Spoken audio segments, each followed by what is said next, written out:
پہلا عمل کہ جس کے کرنے کے بعد ایک شخص دائرہ اسلام سے باہر ہو جاتا ہے، اس کا اسلام چلا جاتا ہے، ٹوٹ جاتا ہے، وہ ہے اللہ کی عبادت میں کسی کو شریک ٹھہرانا۔ اللہ کی عبادت میں شریک کرنا یہ ایسا عمل ہے، ایسا فعل ہے کہ جسے ایک شخص اسلام سے باہر ہو جاتا ہے۔ بہت سارے لوگ شرک کرتے ہیں، اٹھتے بیٹھتے شرک کرتے ہیں، پھر بھی دعویٰ کرتے ہیں کہ ہم اسلام میں ہیں۔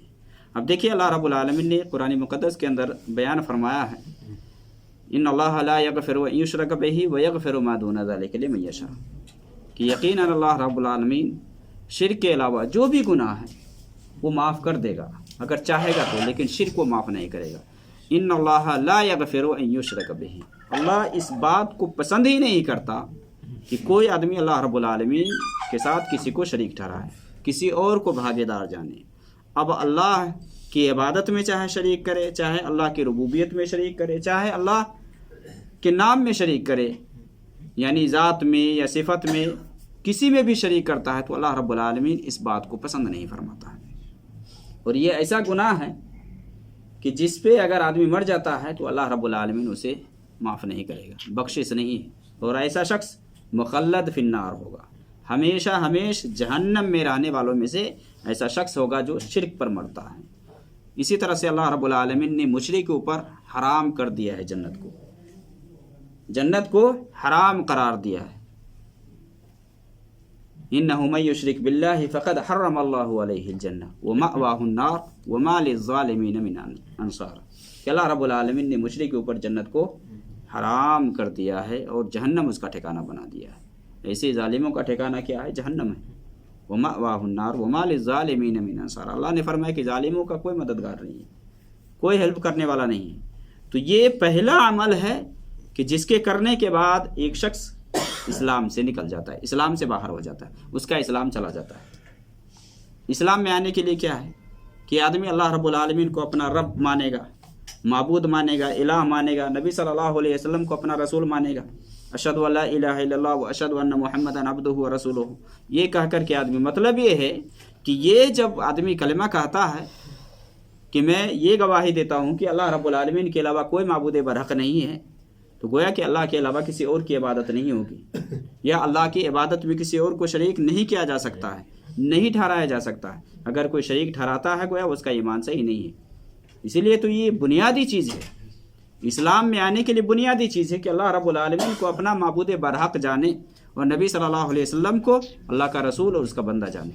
اب اللہ کا بندہ اور اللہ کا رسول محمد صلی اللہ علیہ وسلم ہے، یہ دو چیزیں ہیں کہ جسے بول کر کے ایک شخص اسلام کے اندر داخل ہوتا ہے، اسلام کے اندر آتا ہے۔ اور بولنے کا مطلب یہ نہیں کہ صرف زبان سے ہی، دیکھیے ایمان کا مطلب یہ ہے کہ آدمی زبان سے اقرار کرے گا، اسی طرح سے دل سے تصدیق کرے گا، اور ہاتھ پیر سے، اعضاء اور جوارح سے عمل کرے گا۔ تین چیزوں کے مجموعے کا نام ایمان ہے۔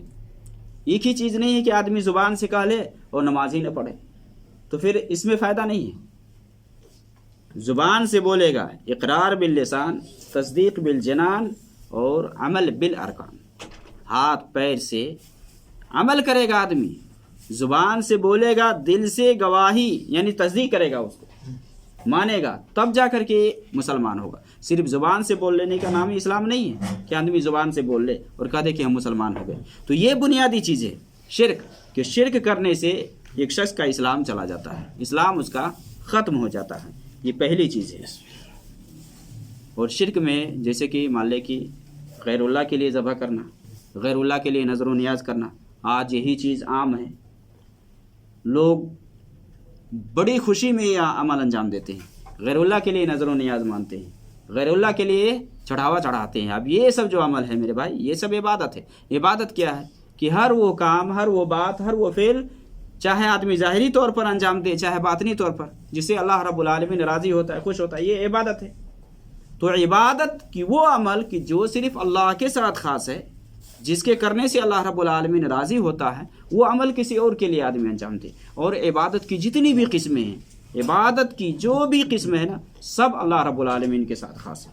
قل ان صلاتی و نسکی و محیای و مماتی للہ رب العالمین، کہ نبی صلی اللہ علیہ وسلم فرما دی، یعنی نبی کو کہا کہ آپ فرما دیجیے کہ میری نماز، میری قربانی، میرا جینا مرنا سب رب العالمین کے لیے.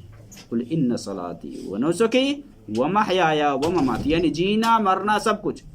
آپ مرے بھی تو اللہ کے دین پر مرے، اللہ کے طریقے کے حساب سے مرے، نبی صلی اللہ علیہ وسلم جو شریعت لے کر کے آئے اس کے حساب سے مرے.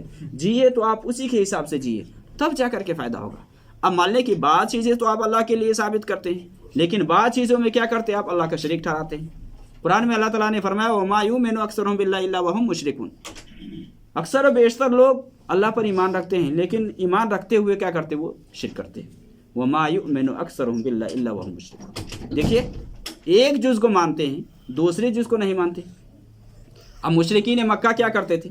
اللہ رب العالمین کو، مشرکین مکہ کیا کرتے تھے؟ اللہ رب العالمین کو اپنا رب مانتے تھے، لیکن معبود نہیں سمجھتے تھے اس کی، یعنی عبادت نہیں کرتے تھے. معبود کا مطلب کیا ہے؟ کہ اسی کی عبادت ہوگی، اس کے علاوہ کسی اور کی عبادت نہیں ہوگی. تو اللہ رب العالمین کو اپنا رب تو تسلیم کرتے تھے وہ. اللہ نے فرمایا لئن سألتهم من خلق السماوات والارض ليقولون اللہ، کہ آپ ان سے پوچھیں کہ آسمان و زمین کا خالق کون ہے، کون پیدا کرنے والا ہے، تو یہی کہیں گے کہ اللہ. لیکن جب عبادت کی بات ہوتی تو اللہ کو چھوڑ کر کے کسی اور کو واسطہ بناتے، کسی اور کی عبادت کرتے. اور جب کہا جاتا تو کیا کہتے؟ ما نعبدهم الا ليقربونا الى الله زلفى، ہم اس لیے ان کے پاس جاتے ہیں، ہم عبادت نہیں کرتے. وہی نا آج کر کے جو لوگ کھلے عام شرک کرتے ہیں، کہتے ہیں ہم عبادت نہیں کرتے ہیں، ہم عبادت نہیں، ہم تو صرف واسطہ بنانے جاتے ہیں. ابھی بات آئے گی. یہ بھی اسلام سے خارج کرنے والے امور میں سے ایک ہے، واسطہ بنانا اللہ کے علاوہ. اور کہاں واسطہ، کون سا واسطہ ہے اس کو جانیں گے.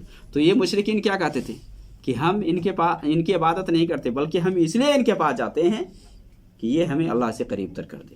بھائی جس کو خود تراشے ہو، خود بنایا ہو، کسی انسان کے نام میں بنایا ہو. یہ جو مورتیاں بنائے تھے کون تھے؟ یہ سب انسان ہی تھے نا. ابھی بھی مان لے کہ لوگ پیر بابا کو وہاں جا کر کے ذریعہ بناتے ہیں، پکارتے ہیں اس کو. یہ سب کون تھے میرے بھائی؟ انسان ہی تھے نا.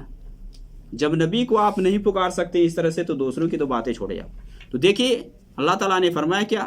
ان کے قول کو نقل کیا ہے کہ ہم ان کی عبادت نہیں کرتے ہیں، بلکہ ہم ان کے پاس اس لیے جاتے ہیں تاکہ یہ ہمیں اللہ سے قریب تر کر دے.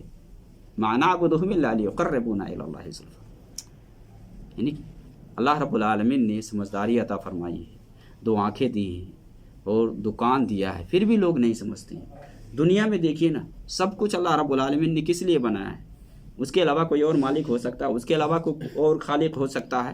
اس کے علاوہ کوئی مستحق عبادت بن سکتا ہے؟ نہیں بن سکتا ہے. عبادت کا حقدار صرف وہی ہے. اس نے ہمیں پیدا ہی دنیا میں کیا اس لیے. وما خلقت الجن والانس الا ليعبدون، اللہ نے فرما دیا کہ میں نے جناتوں اور انسانوں کو صرف اپنی عبادت کے لیے پیدا کیا. تو اللہ کی عبادت ہوگی. تو اللہ کی عبادت میں اگر کوئی کسی اور کو شریک ٹھہراتا ہے تو ایسا شخص اسلام سے خارج ہو جاتا ہے. اور اس میں سے جیسے کہ بہت سارے لوگ غیر اللہ کے لیے ذبح کرتے ہیں، غیر اللہ کے لیے ذبح کرتے ہیں. غیر اللہ کے لیے معلوم ہے نظر مانتے ہیں نا. غیر اللہ کے لیے نظر ماننا، ذبح کرنا.